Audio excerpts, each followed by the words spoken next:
prišli. Danes bomo predstavili knjigo Na pomoč moje otroci se kregajo. Jo bom tukaj pokazala, čeprav ste jo verjetno že kaj videli.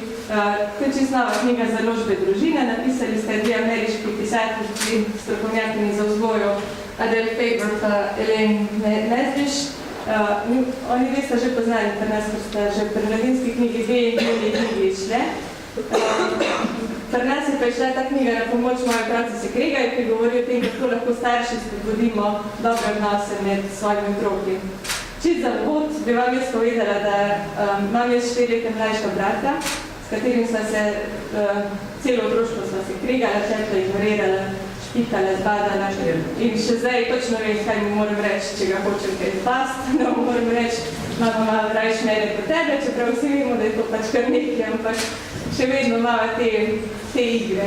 In jaz sem prepričana, da ti odnosi med brati pa sestrami te zelo zaznamujejo.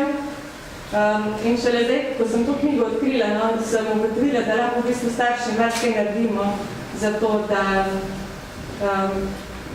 otrokom pomagamo, da se bolj razumejo, da se vse malo manj kregajo, da se malo manj zatekajo, da se malo manj zaobnerni do drugega. Oziroma, da res mogoče celo postanejo prijatelji. In danes smo prišli vsi poslušati gospoda Marka Juhanta, ki nam bo iz svoje dolgoletne prakse z otroki, z družinami povedal, kako lahko starši naredimo nekaj za svoje otroke na tem področju, da bo tudi nam lažje, da bomo tako tudi mi lažje živeli, če bomo videli, da so naši otroci umiko med sabo, da si pomagajo. Zdaj, za začetek imam pa za vas še eno presenečenje, in sicer je prišla med nas tudi gospa Tina Del, avtorica bloga Tina in Fajnke, ki ga zelo rada berem, tudi jaz imam 3 fajnke doma, pa bi mogoče za začetek osvobila, da še ona pove, kako je pri njih doma. Kaj vi naredite, da se vaši skupaj, ne vem, spremljamo, da vsi poznate ta blog, sem tako počaščena, ne da sem nekoli povabili. Jaz sem 3 sinove, oziroma doma imam 4 fante, en je mož, potem pa še 3 sinovi, stari so zdaj od 9 do 15 let. To knjigo sem dobila v roke že poleti in se mi zdi, da pri priročnikih je vedno tako, a ne da bereš, potem pa si rečeš, ja, to jaz to tako delam, tole, aha, vidiš, imam prav, aha, no, evo. Pa včasih tudi kakšna stvar pride sigurno, ko si rečeš, ja, ki ti v bistvu da misel. V bistvu težko je stvari početi točno tako, kot piše v knjigah, ampak ker vsak ima doma eno svojo zgodbo, pa ene svojo dinamiko, ampak sigurno ti pa lahko da neko vid v to, kar počneš doma. Zdaj, jaz sem danes se z možem pogovarjala, da sem nekako ugotovila, da se najni otroci ne kregajo zelo veliko. Da se načeloma kar razumejo, bi rekla, da tepejo se sploh ne. Mogoče Linta malo včasih pustijo živci pa proba koga brcant, ampak bi rekla, da to se res ne dogaja prav velikokrat. Zdaj, jaz sem se mi zdi prišla, nismo prišli v tej situaciji, po moje precej intuitivno, jaz se s tem nisem kaj veliko ukvarjala, mislim, da tudi precej velikrat smo prepuščali skoraj njih sami, da so se pač sami zmenili. Se mi pa zdi, da včasih tudi pride do tazga, do napetosti, ki mogoče malo sumirta, kako zdaj rišati. Tudi recimo se ne spomnim, da so pridojenčki, ko so novi prihajali, da se, nikoli nisem imela tega problema, da si kričimo, upala pustiti sami v nekom prostoru, da bi lahko ta velak, ta malga, kaj prisno. Sem pa recimo, imam pa sestro, s katero sva se kregali, ampak tudi bi rekla, da ne zelo intenzivno, mogoče sem že malo pozabila, no, pri nekaj drugih je bilo pa precej drugače, oni so precej bolj drug do drugega, se precej več kregali, pa tudi ima 3 fante, tako da sta tako 2 vzorca zanimiva, Tako da jaz bi rekla, da pač je treba prepustiti otrokom, da se dostkrat, če se le da, če se nam zdi, da je zadeva nevarna, da lahko pride do poškodba, prepustiti in da se pač sami uskladijo, kako bo rešili, pa mogoče sam z enim ušesom včasih poslušati, zraven. Drugač pa, dostkrat se mi zdi, da mi tudi težave, pa take probleme, saj jaz jih probam govoriti na nek humor, na nek, da je vse skupaj izpade malo sproščeno. Zadnjič smo se peljali v avtu in slišam, kako ta velik reče, da imamo idiot. In sem rekla, čakaj, malo idiot, takih besed, to pa res ne. In je rekel, ja kaj, a ne mu rečem prismoda? In dejansko, a res sem zdaj parkrat slišala, da je potem rekel prismoda, ki se mi je v bistvu iz nekega, on je dejansko hotel to malo povedati, da tole, kar je zdaj rekel ali pa naredil, da je res trapast, ampak je uporabil pač neko besedo, ker ne izzove neke užaljenosti v besmih. Tako da, drugače pa tudi mi, pač naša družina iz dneva v dan, pač nekako vljugamo med temi zadevami in jih probamo pač nekako reševati, čeprav mogoče ne, tako da bi se zdaj mi vsi toliko intenzivno ukvarjali, da pa že tega vsega preveč in da so že vsi. Tudi jaz se recimo trudim, da ne bi te stvari preveč ti razpravi. Vidite, če mama, če živšno zraven, ko se otroci kregajo, da se pokrat se že bolj kregajo, ne, če oni upijamo, pa še ti na njih upijaš, a ne, to ne vem, če, mislim, po moje to ne vem, če funkcionira, no. Se mi pa zdi, da je dostkrat to, kako peleš, te stvari je tudi nekako povezan s tvojim značajem, pa mogoče z odnosom, ki ga imaš z partnerjem, a ne, če ti nekako se kregaš oziroma tudi na en tak kultiviran način oziroma da pač otroci nekako tudi ten zgled imajo, ki je primeren, se mi zdi, da potem otroci so nekako notranijo. Čeprav je pa res ne, da vsaka družina je drugačna, da vsi smo včasih utrujeni, ne da se nam, nimamo energije in stvari nikoli ne bomo šle pač po eni ravni liniji, ne.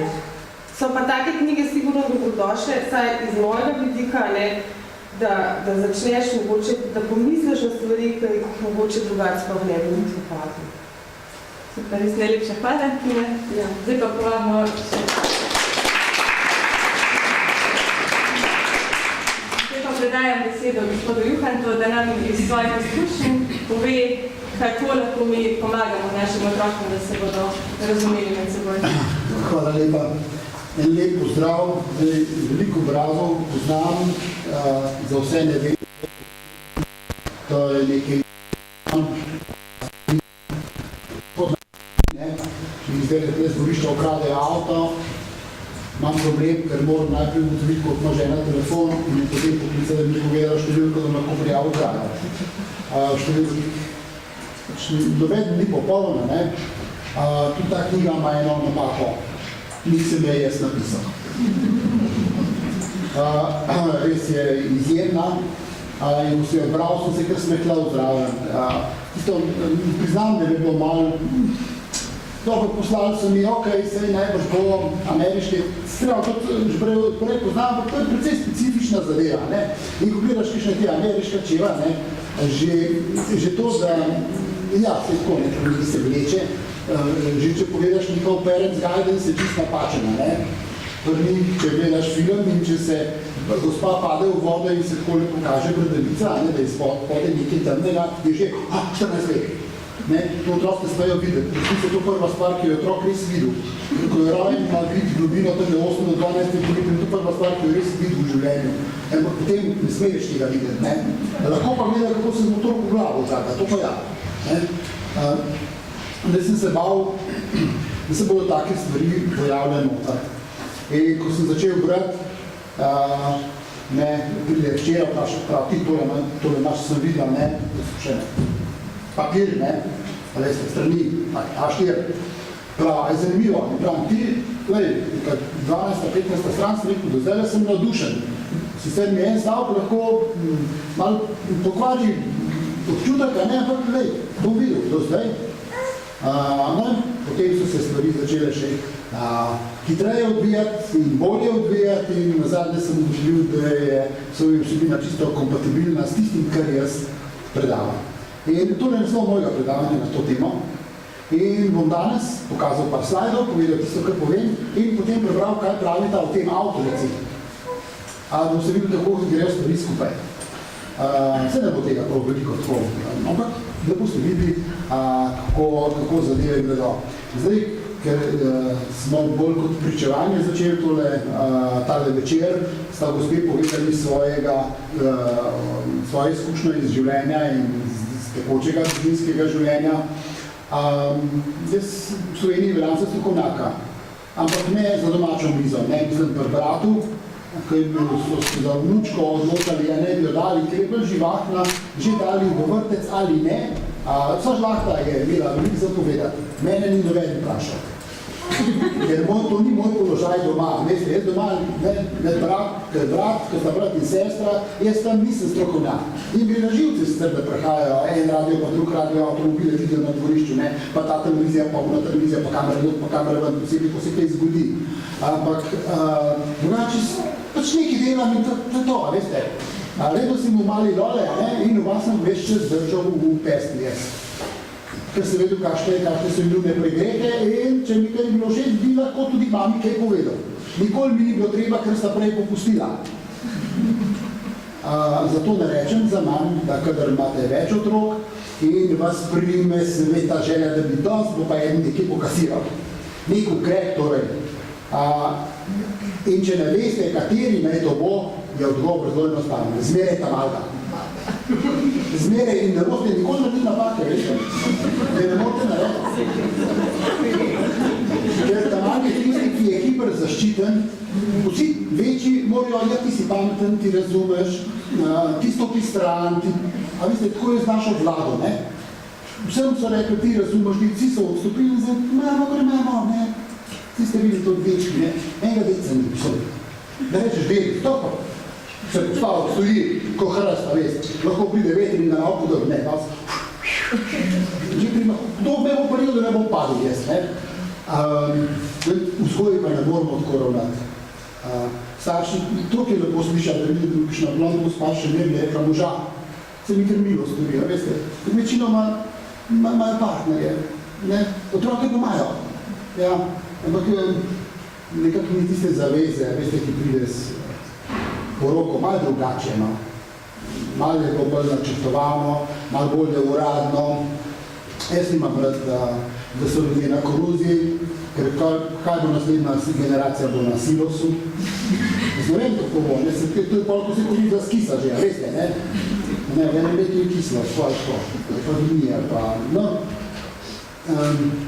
Vse to, da se poročiš, ni garancija, da bo šlo bolje skozi. Vendar se mečkeno drugače obnašaš v trenutkih krize. Morda kdaj pa kdaj najdeš prijazno besedo, ki je sicer ne. Ampak razmišljaš koncev jutr na pokam stvari in grem. Vse je res tako enostavno, ampak to lahko na vse zadnje drži, tudi če si poročen. Pa rešuješ potem vse te težave in zadrege. No, tako je, no. Da ne vem, koliko se vidi od zadaj.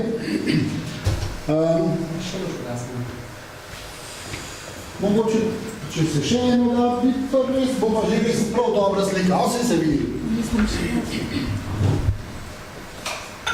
Takole. Krasno. Je boljše, se vidi zdaj. Lahko vidite, da je mama in ta velika hči sta copy-paste, ne? Popolna kopija, Indigo je bil samo mezdan in oče in ta večji sin tudi. No in to je zdaj relacija.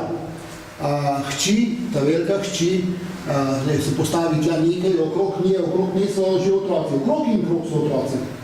Ja, ona mora že skrbeti za druge, za tiste, ki so bili za njo. To je bila že znana pozicija, ne? In fant stoji od zadaj, ne od spredaj, ni pomemben.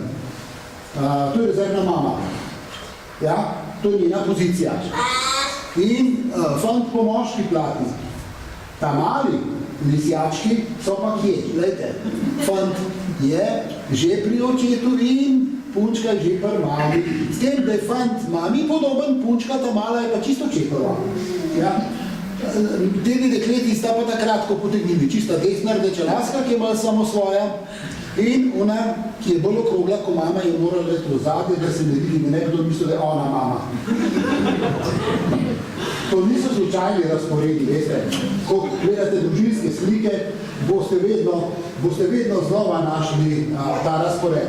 Dajte pogledati, ko boste naslednjič na internetu slike angleške familije in obeh malih princev, ko princ sta bila še poročena. In boste videli, da tega, ki je prevzel vodstvo, vedno stoji spredaj. Vedno stoji spredaj. Mali je bil že na začetku, tako po tradiciji, on je drugorejeni, on mora biti zadaj. In niti na eni fotografiji ni spredaj, ne boste našli. Na uradni fotografiji ga ni. Se mora fotograf držati tega pravila. In te zadeve že vse tečejo. No in hkrati imate pa še tistole deklico na sredini, ta bo umetnica, ta in bo, daj bo pala vetra. Čeprav praviloma poznamo izraz sindrom drugega otroka, ta je tisti, ki vam da globoko dihati, ne že tako na začetku, ampak malo kasneje. Takoj na začetku imate včasih problem s prvim, ker je malo posumen, pa rabi več pozornosti, potem na tretji se postav hitro na noge, malo se pozna, bomo kasneje videli tudi po spolu, kopirajo, cela družina kopira, tudi mamo, vidite, ker je oče šel poljubi dojenčka, mama tudi tako naredi, tako kot se poznate, morate v usta odpreti, ko date otroku, tudi kaj že veli, če mu daš slučajno zdravila, tudi možu. Če slučajno naredi, če se bo roka trese, vročičen, popolnoma sedi za mizo, kome sedi, in boste Ljudje tako globokega v nas. No in se vidi, Zdaj, krasno je, če družina zmore tole, da si vzame čas in da oče prevzame neko vlogo. Vse pogosto se zgodi, da je oče, ko sta dva otroka, je že skoraj malo več funkcijo je opravil, in pa imamo ono situacijo, to so to, ki je gospa omenila, imam 3 fante, no 4. Eno od najbolj pogostih vprašanj je, gospa mi napiše, ali pa takole nam, imam 2 otroka, no 3. In to so publika tako ve, kdo je tretji otrok. In pravi, eno zdaj smo imeli, to me še tako živa, ko smo ravno v časopis dali, odgovor.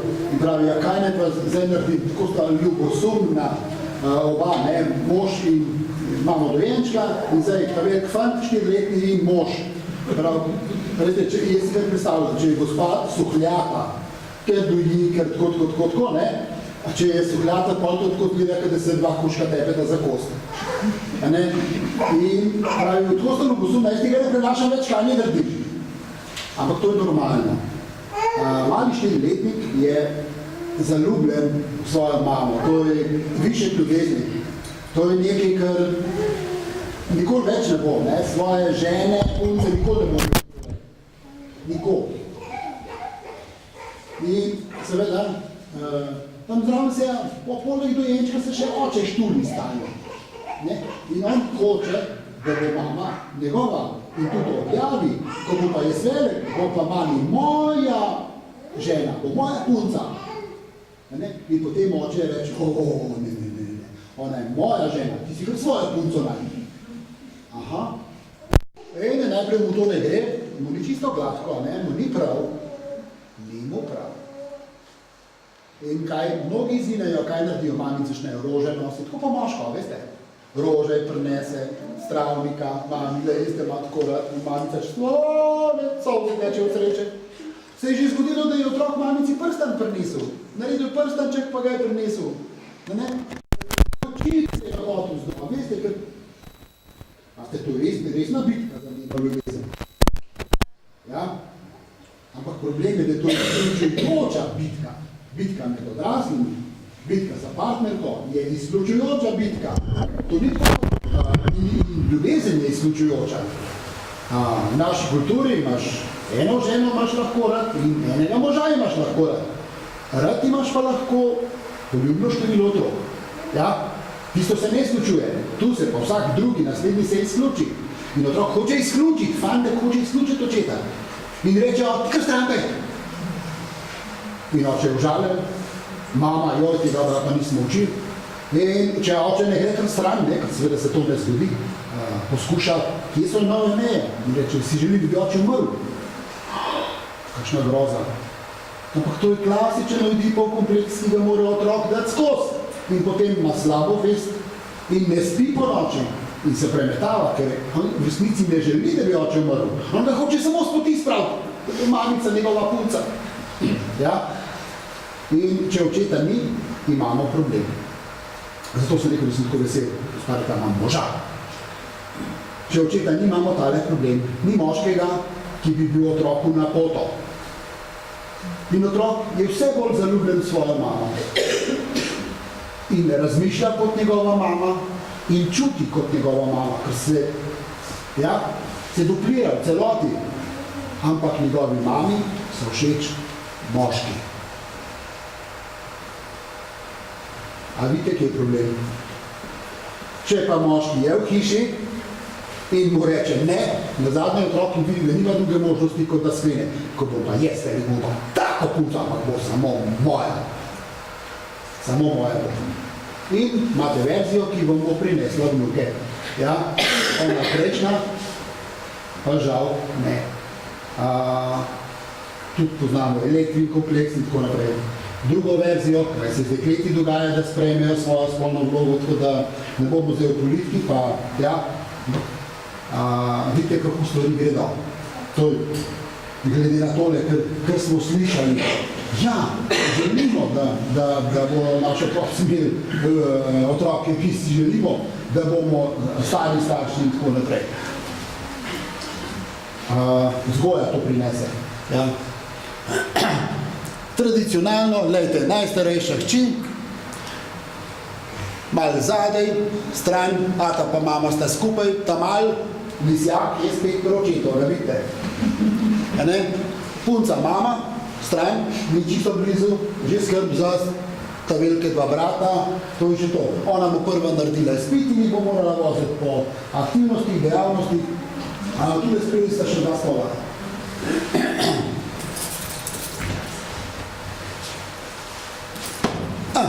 Kaj pravi ta avtorici o tem?